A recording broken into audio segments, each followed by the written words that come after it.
you still pass by it. Every glance hurts a little, because it meant something you never spoke aloud. It's not just a bike. It's every ride that held you together when nothing else knew how. You'll pretend you're fine, but some memories punch harder when they sound like your old exhaust on someone else's street. The ad will post, the messages will come, but you'll hesitate, because once it's gone, you're not the same. Chapter 1. You knew it was coming. You sat longer than usual after that last ride, not to cool down, but because it felt different.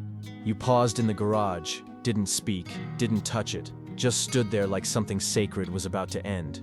The key turned off slower than usual. That silence, it didn't calm you, it warned you. You didn't wash it this time. You left the bugs, the grime, the proof, like you were preparing a goodbye. You held the papers like they were pages of a journal. Every receipt felt heavier than it should have. You turned the light off, held the key longer than usual, and that pause said more than any goodbye ever could. You swiped through bikes you didn't want, but it wasn't about replacing it. It was about softening the blow.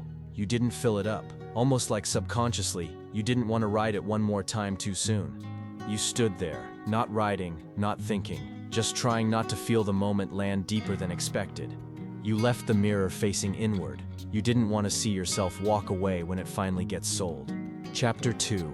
You rode it differently. That ride felt different. Slower, not less important, more sacred, like you knew each gear might be goodbye soon. You didn't rush the start. You waited longer, listened harder, like the engine was about to say something final. The mirrors felt heavier this time, not because of traffic, because of what you were trying not to forget. You leaned slower, held corners longer, not for safety, just to stay in the moment a few seconds more. You sat through the green light. Nobody honked, nobody moved, and for once that pause didn't feel like waiting. You didn't nod at anyone, didn't wave, just tucked in, breathed deep, and rode like it was your last lap. The speed came slower, but the emotion hit faster. Not adrenaline, clarity, and that clarity started to ache. You weren't chasing sunrise. You were trying to leave something behind, something too heavy to carry without the bike. You pulled over where you never had before, not to rest, but to take in what you'd soon lose.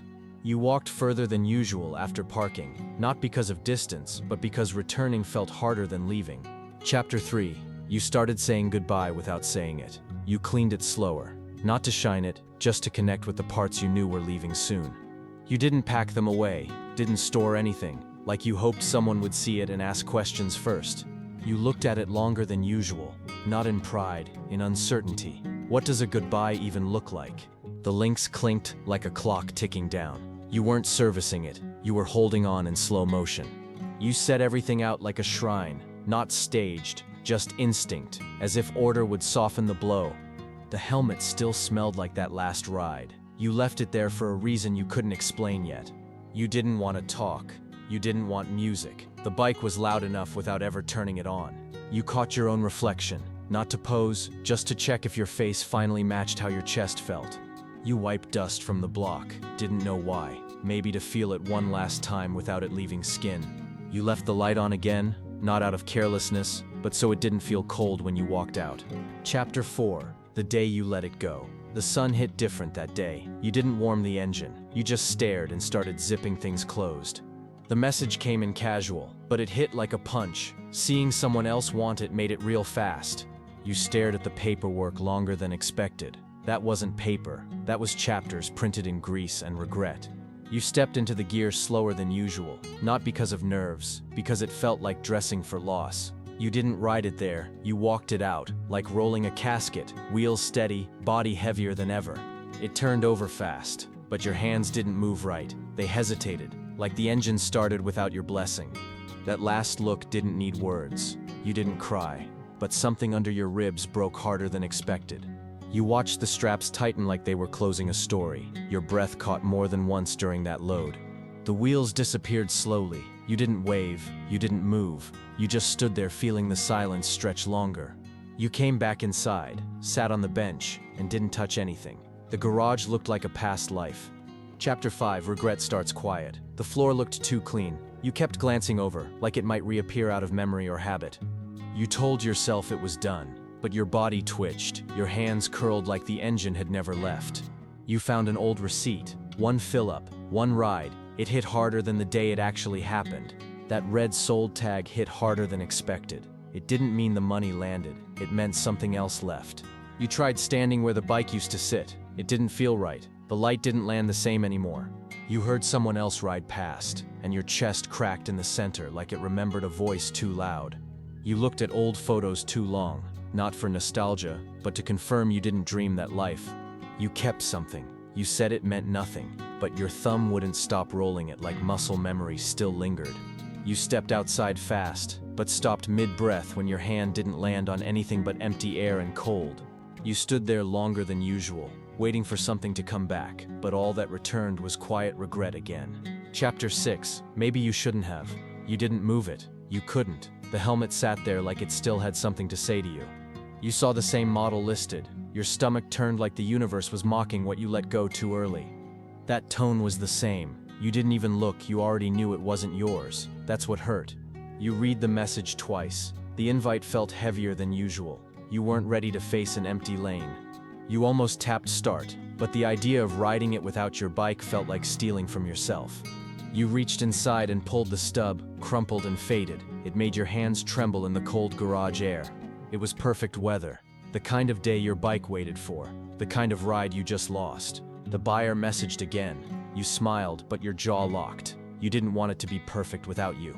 You waited for it to fade, but the silence after hurt, worse than the sound ever could have. You sat down, hands still. You weren't craving adrenaline. You were craving meaning. And it used to ride with you. Chapter 7. Maybe you're not done yet. You didn't plan to stop, but your steps slowed when the reflections started whispering louder than your logic could. You weren't hunting, but something felt different this time, like you weren't just browsing, you were checking pulse. You imagined yours beside you. Same lean, same pipes. The road looked wrong without a shadow riding next to yours. You told yourself you were organizing, but deep down it felt like prepping. The gloves still remembered your grip.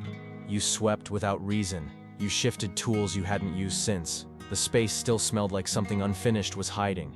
You adjusted the filters again, and your hands hesitated, like they weren't ready to look, but couldn't stop either.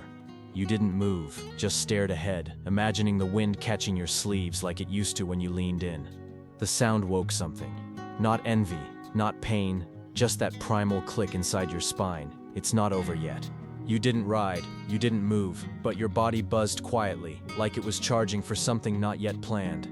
Your fist tightened just right, that old throttle motion. Your grip never forgot, and maybe it never wanted to. Chapter 8. You'll buy another one. You didn't mean to look. But the color, the shape, the sound, it found something you thought was gone. You reached without planning, felt the grip, felt the weight. It didn't feel new. It felt familiar, like memory. You didn't twist it. Not yet. Just held it like a secret, like the first word of a confession. You walked out without buying, but your step changed. That wasn't hesitation. That was the buildup before a storm. You put the gear on again. Not for show, for feel. The zipper clicked like a switch inside your chest. You didn't save anything, but your finger paused too long on one, and your breathing changed when it happened. You followed the sound with your whole neck, not just eyes. The body knows what the mind's avoiding. You said yes this time. No speech, no reason. Just took the helmet and walked toward the noise again.